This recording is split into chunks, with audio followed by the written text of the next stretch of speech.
In this video, we will discuss what is a random variable, the outcome, and different types of random variable. Let us start with a very simple game. We roll 2 dice. In this game, we will compute and record the sum of face values of 2 dice. Using Python, we can mimic this game. Variable die has 6 values, 1 to 6, with equal chance, which stands for the real die. We use a Pandas method, sample, to mimic the game. In the programming code, 2 means we are rolling 2 dice.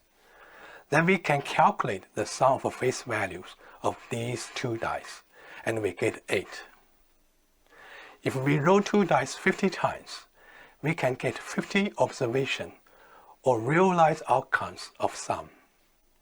Here, we print out first 10 observations of 50 trials. You may notice that it is possible to have same outcomes, since we roll dice independently in each trial. In this game, the sum, which we denote as x, is a random variable. Before we roll the die, we are not sure which outcome we can get. That is called randomness of a variable. But we know the collection of outcomes, which ranges from 2 to 12.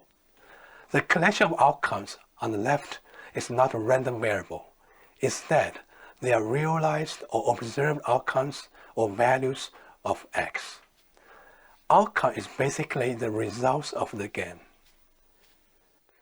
In the example above, the possible outcomes include integers from 2 to 12, so it is called discrete random variable.